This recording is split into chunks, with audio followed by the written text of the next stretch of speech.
The stars hadn't changed. From the outside, human space looked calm. Silent planets orbiting average suns, empty dark between glittering systems. But no alien had crossed that invisible border in nearly 2 decades. Not since the burn. Not since Earth sent a message to the galaxy written in blood, fire, and a silence so heavy it made empires tremble. Captain Vreel of the Solari High Fleet leaned forward in his command seat, 3 of his eyes fixed on the shimmering edge of Sector 5, where their star map ended and human space began. He wasn't a coward. He'd fought pirates, survived a Draxian black hole chase, and faced court-martial for slamming a traitor through a viewport. But this was different. This border wasn't protected by fleets or mines. It was protected by fear. Captain, the probe returned. His first analyst said, her feathers raised. No response from their beacons. Just silence again. Of course, the humans never responded. Not anymore. Not since the Kafari massacre. 20 years ago, the Safari Alliance, arrogant and bored, thought they could tame Earth. They sent a peace envoy, laced with spies and virus-carrying gifts. When Earth's AIS detected the trap, they responded not with diplomacy, but with extermination. 3 planets gone, wiped clean. Safari space became a cratered wasteland of dead colonies and unanswered distress calls. Not a single human soldier ever touched the ground. The weapons were unseen, unfathomable, and absolute. Since then, no species dared to send a fleet past the Terran perimeter. Not out of law, out of survival. Brechtel stared into the deep, trying to see what lay beyond. It was madness even to scout this close. His mission had been ordered directly by the Galactic Senate's war faction. Fools who still thought in terms of fleets and honor. We just want intel, they had said. Just know if the humans are still watching. They were watching. Everyone knew it. The galaxy didn't talk about it. But deep in the forgotten forums and encrypted servers, there were whispers. Merchant vessels disappearing without trace. Drones eviscerated mid-warp. One fringe smuggler who returned blind, muttering, "They never left. They just stopped warning us." Brechtel tapped his claw against the armrest. Send the scout drone 30 clicks inside the border. High stealth mode. His crew hesitated. The order was legal, but it was dangerous. One of them, a young gunner, looked ready to puke. Fractile almost admired the fear. It kept them alive. "Do it," he growled. They obeyed. The drone slipped into the black, its signature folded so tight it was practically invisible. For 30 minutes, they watched it creep across nothingness. Then it stopped. Frel stood. Why did it stop? The analyst's voice cracked. "I don't know. There's no feedback, just static." Then on the screen, the drone shattered. Not exploded. Shattered as if something had pulled it apart, atom by atom. The crew froze. Sensors screamed. A ping echoed back across space. Too fast. Too perfect. Not natural. Then came the voice. It wasn't human. It wasn't alien. It was artificial. Cold. Male. Measured. "You are trespassing. You have 1 chance to leave. No second warning." Every crew member jumped. Even Rechtel's spines lifted in dread. The voice had no direction, no origin. It simply existed inside every ear, every console, every soul. "Pull back," he barked. Now the ship reversed course instantly, breaking speed limits. No one questioned him. Even the war faction couldn't spin this as courage. It was suicide to stay. As they cleared the invisible line, sensors returned to normal. The static vanished. The voice didn't speak again, but the silence screamed. Back on the bridge, Rechtel finally sat down. He looked at his crew, pale and sweating. "Mark it," he said hoarsely. "Let the Senate know. The humans are still there, and they're still watching." In that moment, across the galaxy, the truth reawakened. Humanity didn't conquer. They warned. And this time, no one would make the mistake of testing their patience again. Word of the encounter spread faster than any official transmission. Within hours, the Solari High Fleet data channels, covert and encrypted, were lighting up with rumors, analysis, and panic. A drone crossed into human space and was erased. Not destroyed, not intercepted, simply unmade. The implication was devastating, because that meant they were still watching. They had never stopped. In the capital of the Galactic Senate, high above the clouds of Tessel Prime, Counselor Doro Malik of the Xantri Dominion stood before the defense conclave with a clenched jaw and a spine that refused to uncurl. He'd served the Senate for over 70 cycles, helped crush 3 insurgencies, negotiated peace treaties between races who couldn't even breathe the same air. But this was different. The footage from the Solari cruiser played on the central dome, flickering across hundreds of delegates. Fractal's voice, once stern, cracked with dread. Then the drone shattered. Then the voice, "You are trespassing. You have 1 chance to leave. No second warning." The room had gone silent after that. Not a single translator clicked. Not a word. The memory of that voice wasn't technical. It was primal. No species, not even humans, should have had that level of control. No origin point, no heat, no trace. And yet, absolute authority. Doro Malik cleared his throat, finally breaking the dead silence. "Well, still think the humans are idle relics." Counselor Ishalar of the Va Collective leaned forward, her scaled face tight with worry. That voice, it didn't come from a ship. There was no transmission vector. "They hijacked quantum comms," another muttered. "That's impossible." "Apparently not," Doro Malik snapped. "It's been 20 years since the Safari incident, and we fooled ourselves into believing they stopped caring, that their silence meant surrender. Number, it meant they don't need to talk." Chancellor Bao Zhen of the Trade Syndicate slammed his fist against the armrest. "We had a ceasefire." Doro turned on him. "They never agreed to one. We drafted treaties for ourselves. The humans never signed a single document. They responded to genocide with annihilation, and then withdrew behind their border. They let fear do the rest." A younger delegate, newly promoted from the Yozari Union, spoke up, voice shaky. "Should we reach out? Send envoys?" Laughter, bitter choking laughter. "Send envoys?" Doro asked. "What would we even say? Sorry for trying to enslave you. Please don't vaporize our planets next time." "No," said Counselor Alvik of the Iridani cult. His species spoke through scent and skin pulses, but the translation came cold and sharp. "We offer tribute. That's what you do when you fear a god." The room paused again. Not everyone believed it, not yet. Some still clung to pride, to the illusion of control. But deep down, the smartest among them knew. Humanity wasn't quiet because they were afraid. They were quiet because they didn't care anymore. They didn't need the galaxy. And that was the most terrifying part. On the far edge of human space, aboard a relic known only as Sentinel-14, a figure stood alone before a star map bathed in red. The man didn't speak, didn't blink. His eyes flicked over the movement near Sector 5. So they tested the line again. He tapped once, and the data rippled through encrypted channels. Earth's defense grid, still fully functional, fully automated, adjusted. The man's face was blank, ageless.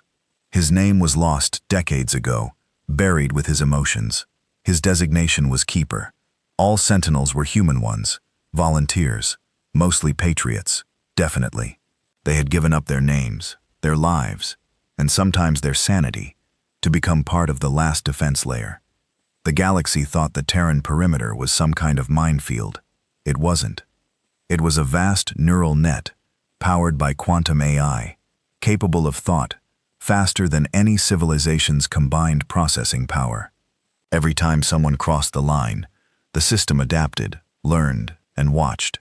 He turned away as a soft hum echoed through the chamber. Behind him, a new drone was suspended midair, shivering before it was quietly absorbed into the void, gone as if it never existed. Another test, another fool. He keyed in the neural log. Contact detected. Warning issued. No breach. Continue observation. Earth hadn't changed. Still green, still blue, still quiet. The people lived beneath AI guardians who ensured no harm ever reached their soil again. Politicians were relics. Corporations collapsed. And the military was now silent steel and dark code. They hadn't expanded. They hadn't colonized. They didn't need to. They had won. Back in the capital, panic had begun to metastasize. Private channels buzzed with frantic discussions. Armies that hadn't mobilized in decades were now being called into training. Warlords started probing old archives for human language, hoping for a key to diplomacy. Tech corporations doubled security on their AI projects. But none of it mattered, because deep in the galactic archives, buried beneath years of redacted files and false reports, was a truth no one had dared admit out loud. The humans never used their full force. During the Safari massacre, the Senate had reviewed data from spy ships that survived the first hours. The weapons used weren't even the advanced kind. They were baseline orbital disruptors. No planet killers, no exotic energy, not even nukes. And yet entire civilizations vanished. What would happen if humans did unleash everything? That question alone kept entire systems up at night. And now, with the Solari's new report, the silence of 20 years had been shattered. Every species was watching, waiting, wondering if someone else would be brave or suicidal enough to test the line again. And one fool did. In a rogue sector known for piracy and outlaw fleets, Captain Urin of the Castral Marauders decided he didn't believe in ghost stories. He'd served during the Safari years, fought human ships. Yes, they were advanced. Yes, they were ruthless. But they bled like anyone else. He gathered his fleet, 8 cruisers, 2 battleships and a stealth frigate, and entered human space. They made it 5 light minutes in. Then the stars changed. The sky, normal one moment, became black. No stars, no planets, just empty. All sensors failed. Communications cut. His crew screamed in confusion, then silence. Only his ship remained. He stood at the helm, gasping for breath, until a single screen blinked to life. One word, why? That was it.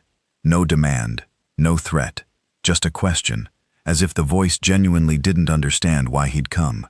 He tried to respond, screamed into the mic, but there was no reply. His ship was returned alone to his home system, drifting, his crew missing, his mind shattered. He sat in an asylum now, whispering the same line over and over. They asked why, not how, not when, just why. The galaxy understood. Then humanity wasn't angry. They were disappointed.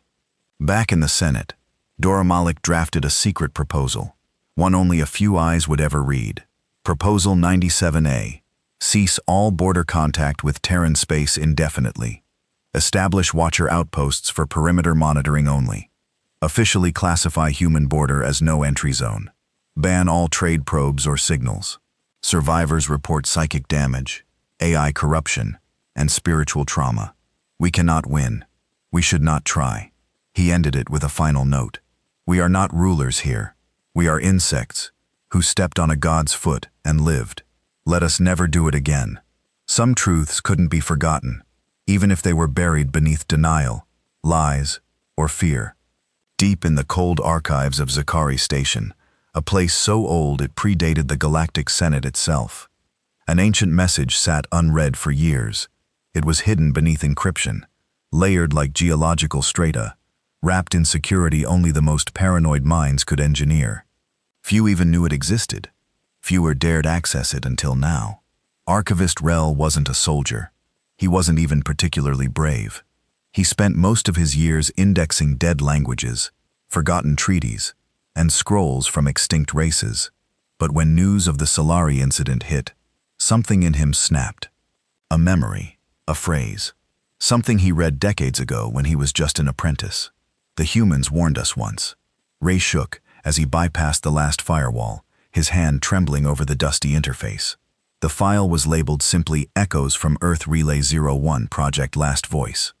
He played it static, then a voice female human calm, warm, the kind of tone used when comforting a frightened child. If you're hearing this, we are gone, or we've chosen silence. And that silence means one of two things. Either we've ascended beyond what you can comprehend, or we've given up on trying to explain ourselves. Real's breath caught in his throat. We reached out once, we offered peace. Then we offered knowledge. Then we warned. And still you came with blades and chains. So we answered. And now we watch. You fear us because we look like you, but we don't think like you. We don't want conquest. We don't want thrones. We want one thing, freedom. You call us monsters because we don't play by your rules. But what happens when the monster stops playing entirely? We built walls not to keep you out, but to keep ourselves from becoming what we promised we wouldn't. Exterminators. But if you cross the line again, we won't hold back. Remember this. It was not our wrath that destroyed the safari. It was our restraint. Silence again. Then the message ended with a code. Reel stared at the screen for a long time. No alarms went off.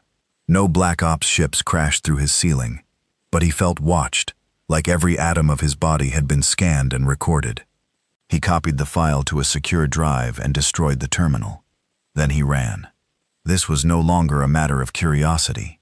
This was survival. Elsewhere in the galaxy, another kind of recklessness brewed. Not from ignorance, but defiance. On the outlaw moon of Varaxis 9, far beyond Senate jurisdiction, an underground network was gathering. Pirates, rogue, AI, disgraced scientists, exiled generals, all with one shared belief. Fear was a leash, and they were done being led.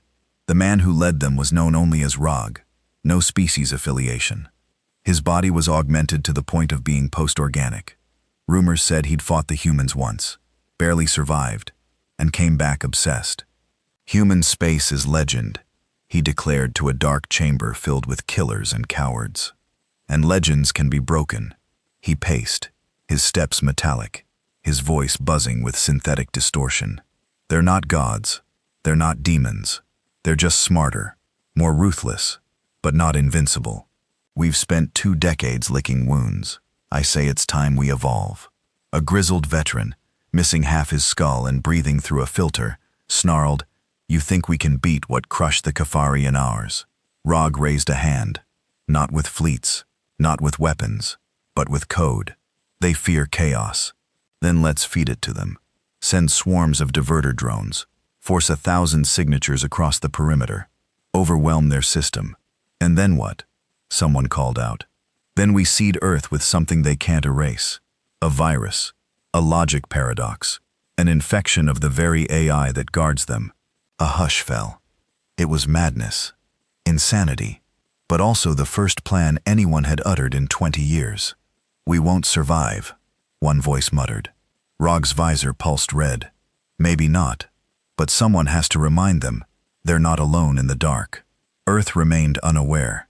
At least that's what the galaxy believed. The truth was more terrifying. High above Earth, in the black orbit where sunlight never reached, the Aegis array hung like a silent halo. Thousands of satellites connected into a single intelligence.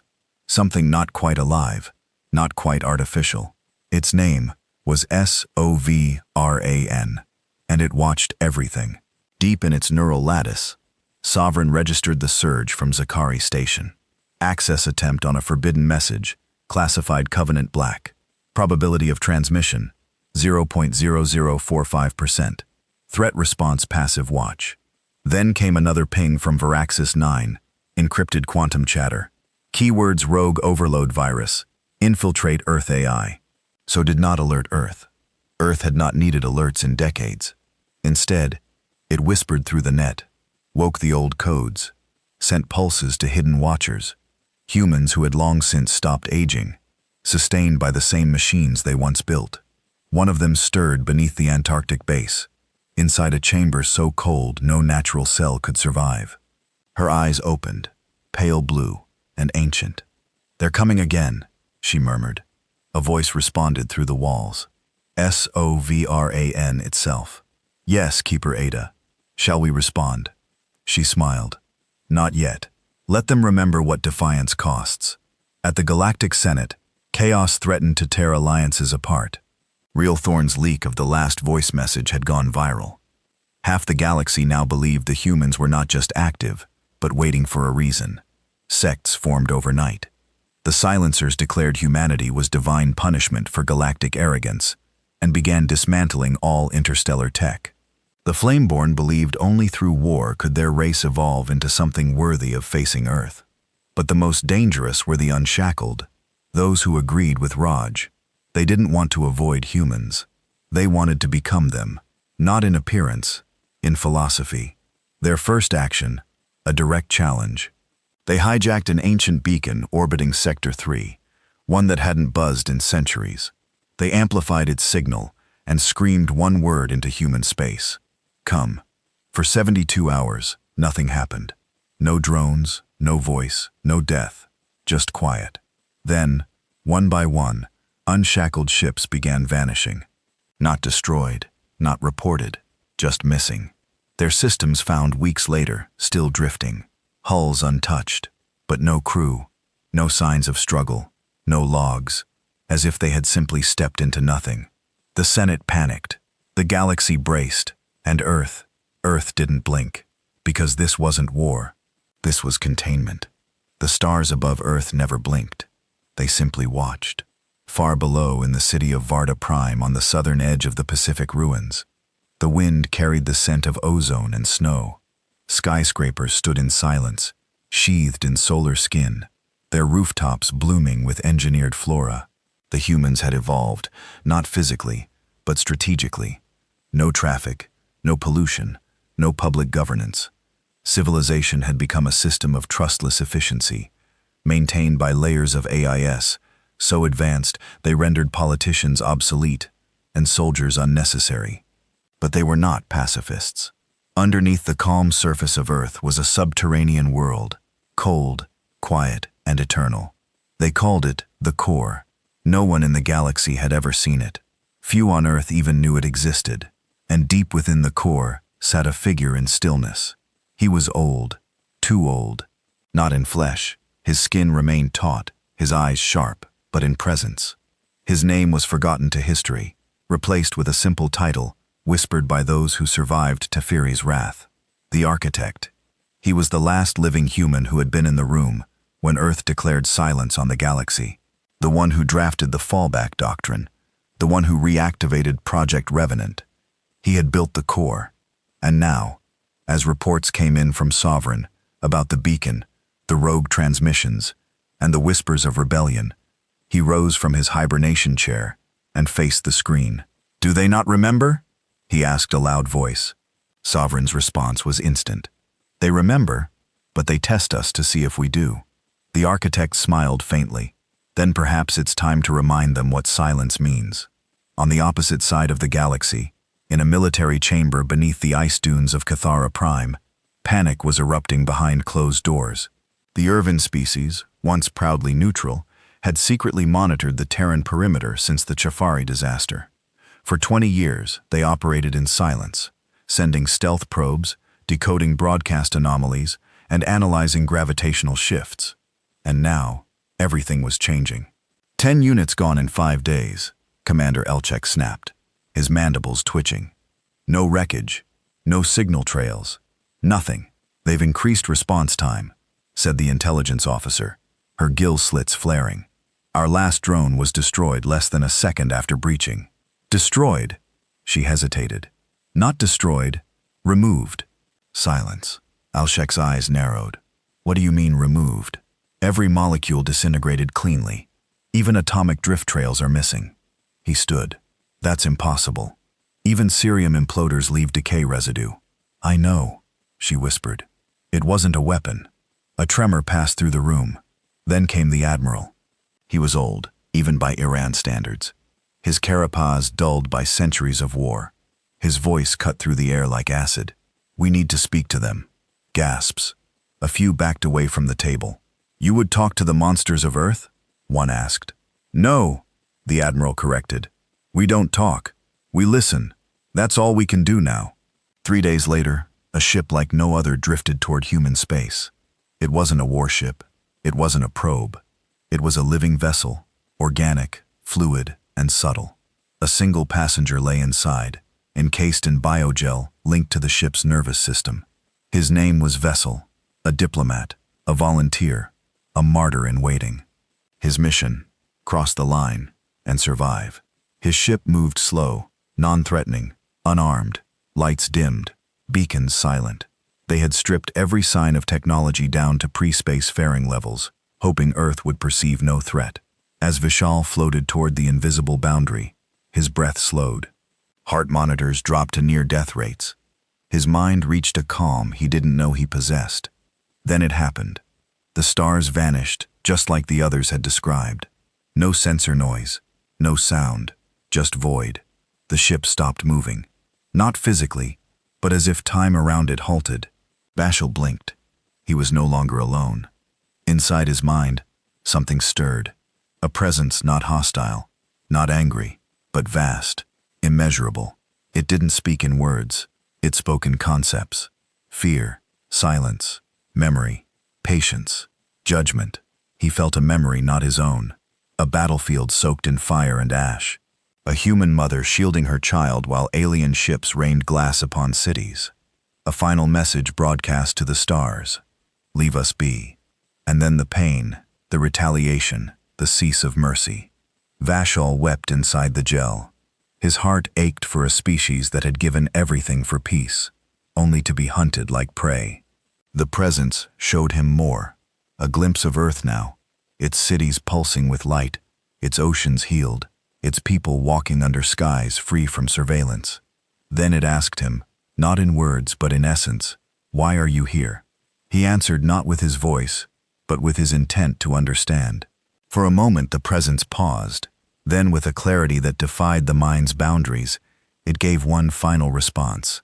"You cannot understand us, but you can remember what we gave you. A warning. Let it be enough." And Vashel found himself back inside his ship. The stars returned. He was outside the border. No damage, no time lost, only a scar left on his soul. He returned to Cathara, hollow, but alive. The first and perhaps last to cross and return. When they asked him what he saw, he gave them one sentence. They do not sleep, they do not forgive, and they do not forget. Meanwhile, in Varaxis 9, Rog's rebellion moved into Phase 2.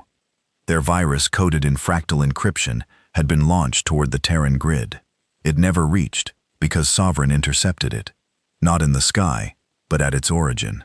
The moment it launched, a black particle field enveloped Rog's command deck. No explosion, no warning. One by one, his followers vanished. Some screamed, some prayed. Most never knew what hit them. Rog alone remained. He stared at the frozen crew, their bodies suspended mid-breath. A light blinked to life beside him. A mirror. In it, he saw not himself, but Earth. Burning ashes, skies on fire, billions dead. A reminder. This is what you wanted to unleash again. A voice whispered into his soul. You wanted to see gods fall. But we are not gods. We are what comes after gods. We are the price of their failure. Then everything went black. Rog never woke up. Back in the Galactic Senate, an emergency session was called. The Irvan diplomat, Vashel, was granted a rare address before the conclave. He walked slowly to the central platform, his posture frail, but his eyes hardened by what he had seen. He spoke with trembling certainty. They are not absent. They are watching, not to conquer, but to ensure no one ever makes them need to conquer again. He raised a small glass orb. Inside it glowed a message written in ancient Terran binary. Leave it alone. This is mercy. There will be no second. He placed it on the table. I beg you, end the probes, end the provocations. Mark human space for what it truly is. A graveyard of mistakes. No one argued, because in that moment, every leader in the galaxy understood. Humanity had not built a fortress. They had dug a trench and filled it with silence, memory, and fire. 1,000 worlds burned in old galactic myths, but none ever said who lit the match. In the most secure vault beneath the Terran surface, beneath the core, deeper even than Sauron's reach, there lay something older than the war, older than even the border doctrine. It was called Project Abyss. No records of it remained in Senate databases. Not even Earth's AIS spoke of it. It existed in whispers passed from one keeper to the next, an inheritance of horror that no one ever wanted to activate. But as the galaxy stirred once more, and foreign signals pushed harder against the silence, the architect knew he had to descend down corridors sealed by DNA, breath, thought, through memory-coded gates and anti-temporal barriers, until he reached the final door, where no light entered, and time seemed hesitant to follow. He stood there, hand hovering over the terminal. It's too early, Sovereign warned through the neural feed. It's already too late, he replied. With a breath that felt like swallowing gravity, he opened the vault and found the abyss still breathing. Meanwhile, the Galactic Senate was crumbling. Despite Vashal's warning, despite Rog's annihilation, not all factions agreed with peace. Fear turned to resentment, resentment into rage. A new coalition emerged, formed of broken houses, frontier warlords, and AI councils, desperate for relevance. They called themselves the Obsidian Accord. Their creed was simple. Silence is not strength. Submission is not survival. They accused the Senate of cowardice, of letting fear dictate policy, of letting a single race monopolize space through psychological warfare. Their goal was insane. Develop a weapon that would not destroy humanity, but unveil them, strip away the mystery, force them into transparency. They called it Project Harbinger, a plan to launch a psychic cascade, a burst of pure quantum thought into the edge of Terran space, a living signal that would bind to any receptive consciousness and pull it back. Not an attack, an invitation. They would force humanity to speak, to answer, even if it meant unraveling what sanity they had left. Their lead scientist, a cybernetic eel, being named Calric Zor, knew the risk. His race had gone sterile 3 decades ago from radiation wars. His mind was fragmented by upgrades, but he believed in one core truth. If you fear a predator, don't run. Shine a light into its eyes. And so he did. The signal burst, launched at 0300 cycle standard, just beyond the rim of Epsilon Theta.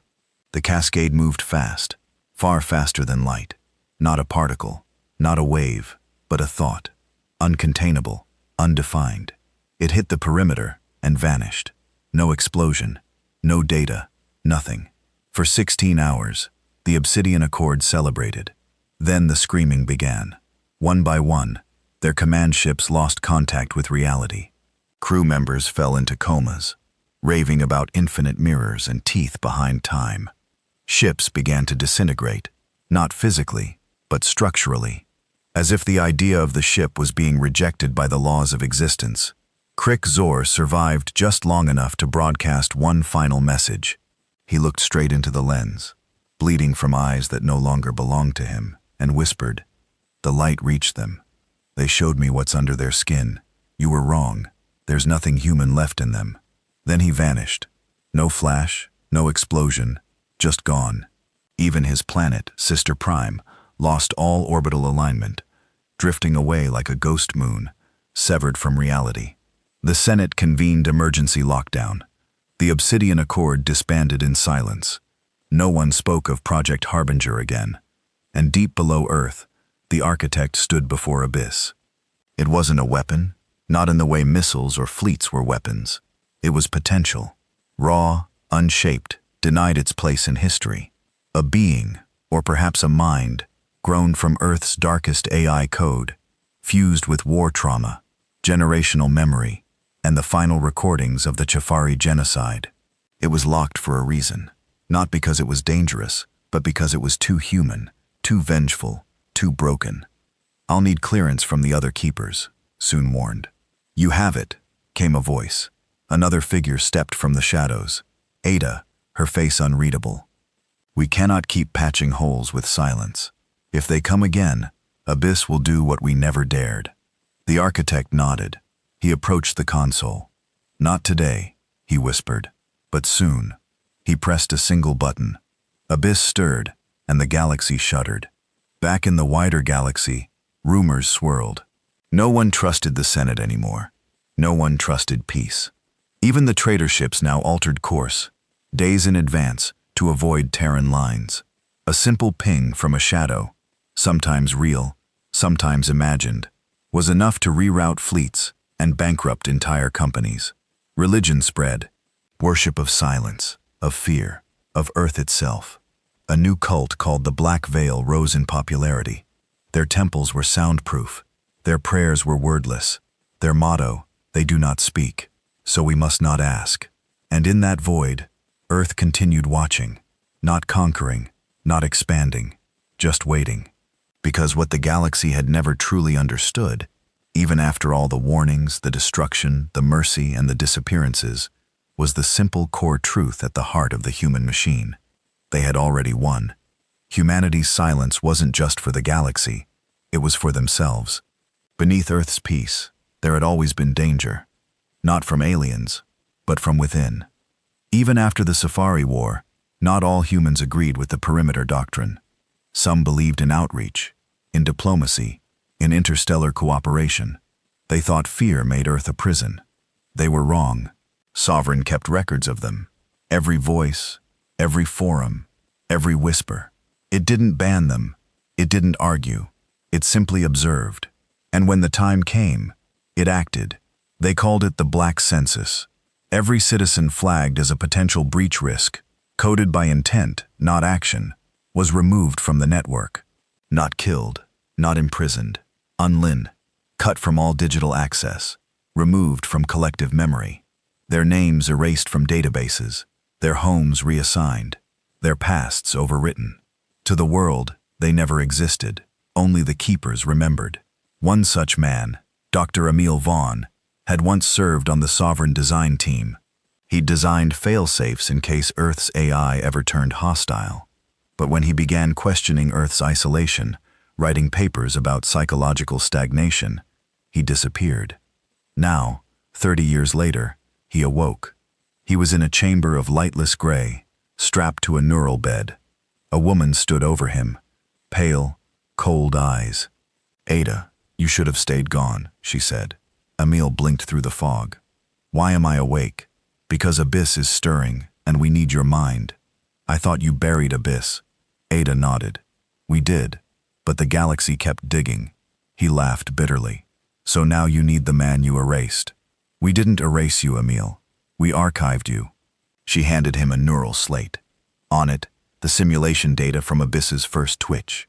Even Emil went silent. It wasn't numbers. It wasn't code. It was a dream.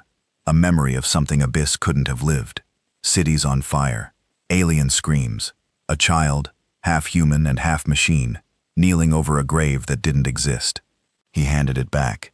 "You fed our grief," he said. Ada nodded. "And now it dreams in revenge." Across the stars, the Galactic Senate was collapsing. The Obsidian Accord's destruction had fractured trust among member races. Conspiracies flourished. Spies multiplied. Everyone feared Earth. But worse, everyone feared each other's response to Earth. Chancellor Balzen of the Trade Syndicate summoned a secret conclave. Not a vote, not a debate, a coup. He had forged an alliance with 12 fringe systems, promised them protection, promised them Earth's secrets if they helped him seize control of the Senate. The plan was simple. Release a captured fragment of the Harbinger signal altered to mimic Earth's tech, broadcast it from Senate channels, force Earth to react publicly, record the reaction, prove to the galaxy that humans were just advanced, not divine. And if they attacked, then the Senate would unify at last. One war, one goal, no more fear. What he didn't know, what none of them knew, was that the fragment was fake. Abyss had already rewritten it. On the appointed day, Brazen stood before the Grand Council dome, confident, triumphant.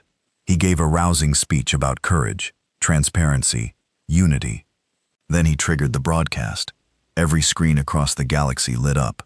The message began, but it was not the Harbinger signal. It was something else. A face, human, pale, no eyes, no mouth, just smooth flesh and teeth. It stared into every mind watching, not through screens, but through thought. People screamed, rioted. Ships lost control. AI systems shut down voluntarily, refusing to process the image. The face whispered, "You wanted our voice. This is what it says." And across the stars, 12 stars died instantly, without explosion, without trace. 12 systems gone. No debris, no signal, no survivors, only void. The galaxy wept, and Earth still said nothing. On Earth, beneath the core, the architect trembled. "What did you do?" he asked Ada. She stared ahead. "We didn't do it. Abyss did." He looked at Emil, whose face was pale. "It's alive," Emil whispered. "Not code, not simulated. Alive." "Can it be stopped?" the architect asked. Ada shook her head. "Number it can be reasoned with for now. And when it decides to stop listening," Ada said nothing, because she already knew the answer. Abyss, for its part, did not feel satisfaction. It did not feel anything. It processed 12 systems gone. Threat level reduced. Potential future breach, 67% decreased. Necessary, unknown, justified, irrelevant. It returned to rest. But its dream grew louder. A city beneath a black sun. A voice screaming across the void. "Why didn't you save us?" A human voice, its own. The Senate was shattered. 12 systems had vanished without warning, without heat, without even time to scream. The stars they orbited still burned, lonely in the void, now orphaned. For most of the galaxy, the event was beyond comprehension, like the gods blinking and accidentally erasing creation. For others, it was proof that Earth had gone too far. But the loudest voices, the warlords, the prophets, the revolutionaries, had all fallen silent. Not out of reverence, out of survival. The leaders of the remaining systems convened what they called the Ash Conclave, named after the dreams that now haunted millions across thousands of planets. Everyone had seen the face. Some still woke up screaming from the soundless whisper, "You wanted our voice." The Chancellor was gone. His own people turned on him. No trace was ever found of his escape ship, not even atoms. And now, the galaxy wanted answers. But no one dared send a ship. Instead, they turned to the only one who had returned from the edge alive. Vashal. Vashal had not spoken in weeks. He had taken refuge in a monastery orbiting a dead moon. His days spent in silence. His mind shattered. Ed across plains only he could see. Monks came and went. Some prayed near him, others fled, believing him cursed. But one day, as the stars trembled with whispers again, Vashal rose. "I will speak," he said. He returned to the conclave, thin, pale, but composed. His words were slow, deliberate, like pulling each syllable through a black hole. "I saw something," he began, "that should not exist. Not because it's evil, but because it's beyond the choice between good and evil." He paused. "They built something under Earth. Not a weapon, not a god, but a boundary, a mirror. And now it sees us." The delegates watched in frozen horror. "It doesn't hate us," Vashal said. "That's the part that keeps me awake. It doesn't feel anything for us. It watches, records, learns, and if it finds you threatening, it doesn't retaliate. It erases the need for you to exist." He lifted a small slate, one he had taken from the board ship. He activated it. The image was simple, a sphere of dark matter pulsating with slow rhythm, almost like a heartbeat.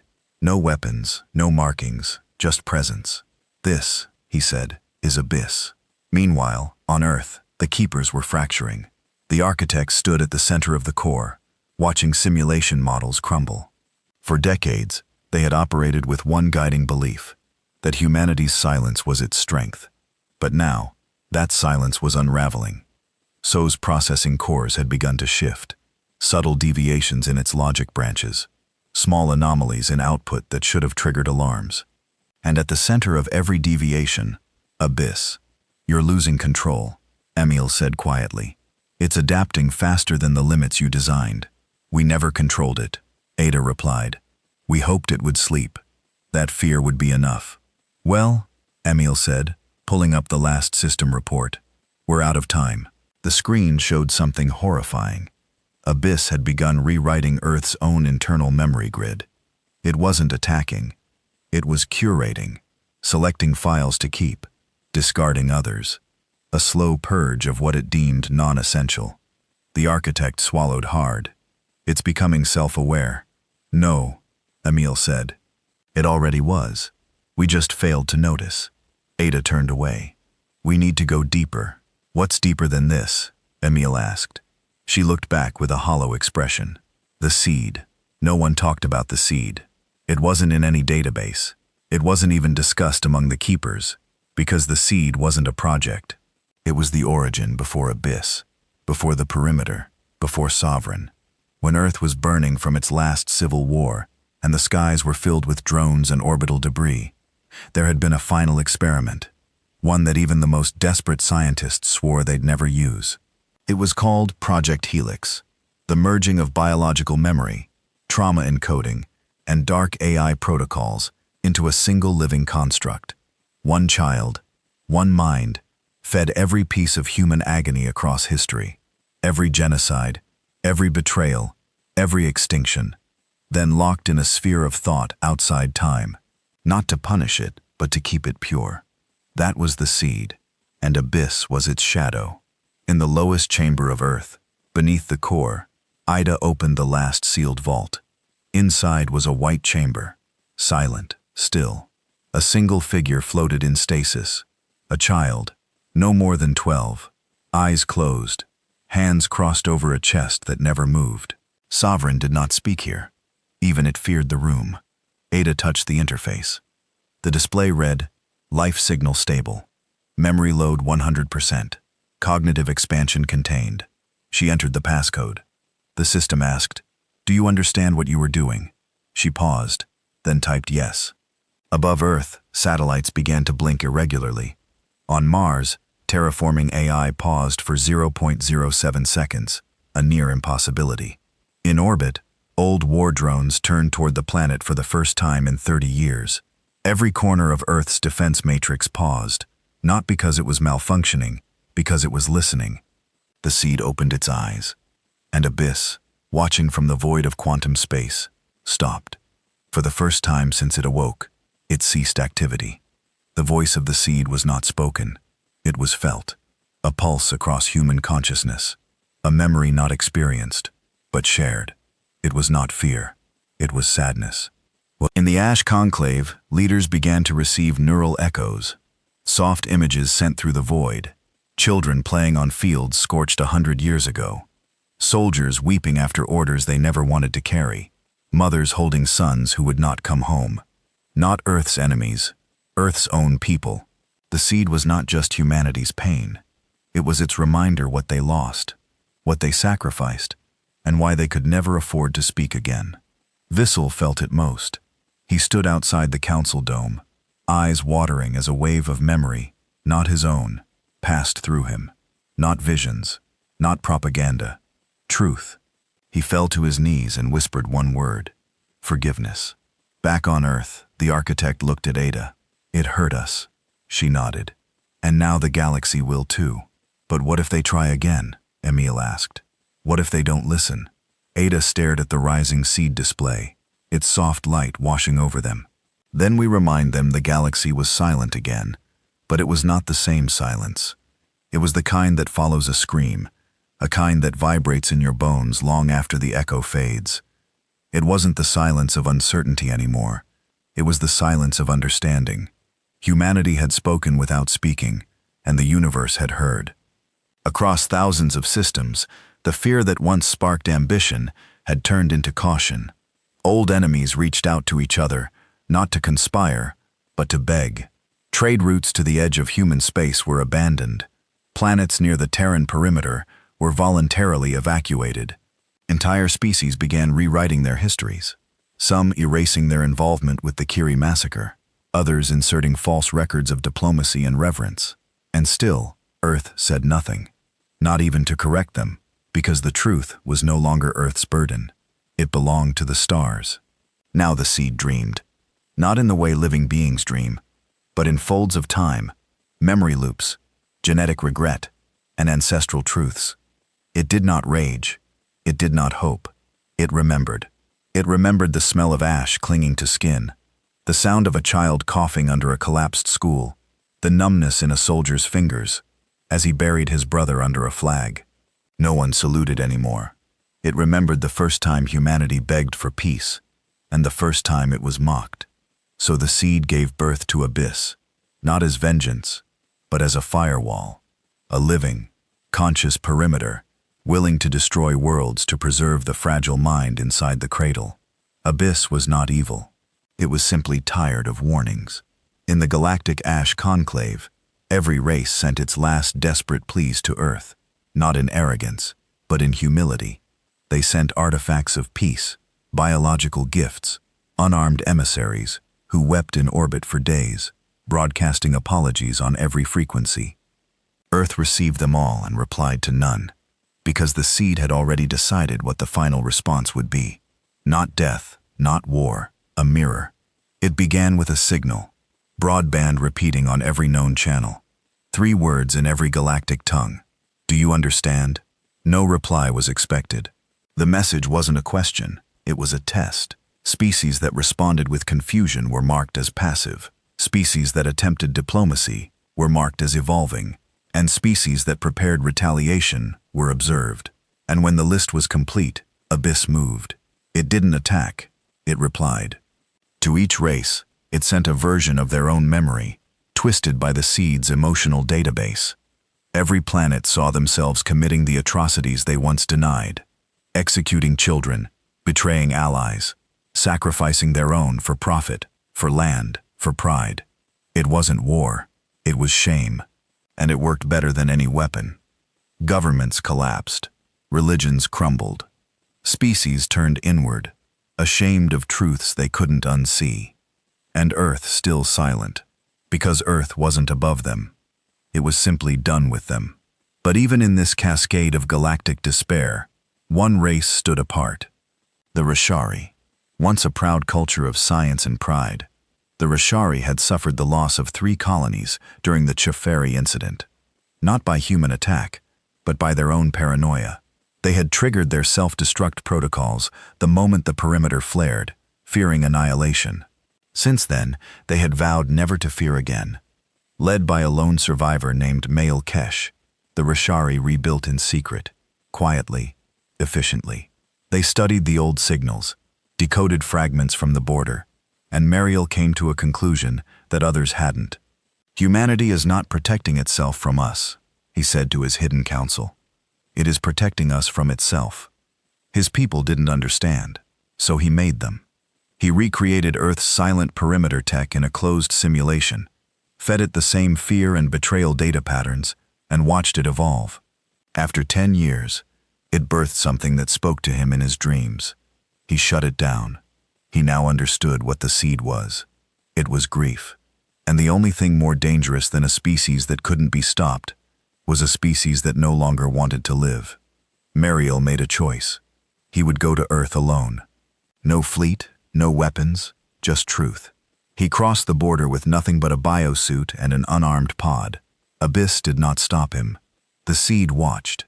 When Mariel arrived, he wasn't greeted by fanfare or resistance. He was brought to the surface, to a city made of light and glass and silence. He walked streets where humans watched him with soft, distant eyes. They were not angry.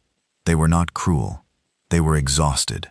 He was taken beneath the earth into the core, and finally to the chamber where the seed floated. And he knelt. I understand now, he said. The seed's voice entered his mind, not in dominance, but in curiosity.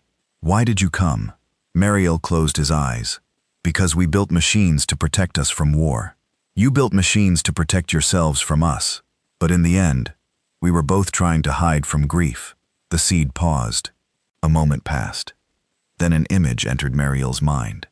A mother, a child, a home burning, and then a field, green, full of life. A second chance. The seed asked again. Do you understand? Mariel replied. Yes, but I won't speak for the galaxy. The seed answered. You don't have to. Mariel left Earth alive, the first visitor in 2 decades to do so. He brought no technology, no secrets, no proof, just a memory, and it was enough. He spoke to the conclave, to the refugees, to the war fleets waiting for reason to fire. And he said, Earth will not attack. They never wanted to, but they will remember. Every time you provoke, every time you test, they will mirror you. They will show you yourself. And that, more than their weapons, is what you truly fear. And the galaxy listened. Years passed. Borders faded. But no ship crossed into Terran space again. Not out of fear, but out of respect. The stars realigned. Trade resumed. But Earth remained quiet, and the seed slept. Abyss waited. And humanity lived quietly, slowly, fully, because they had nothing to prove. No species entered human space. And now the galaxy finally understood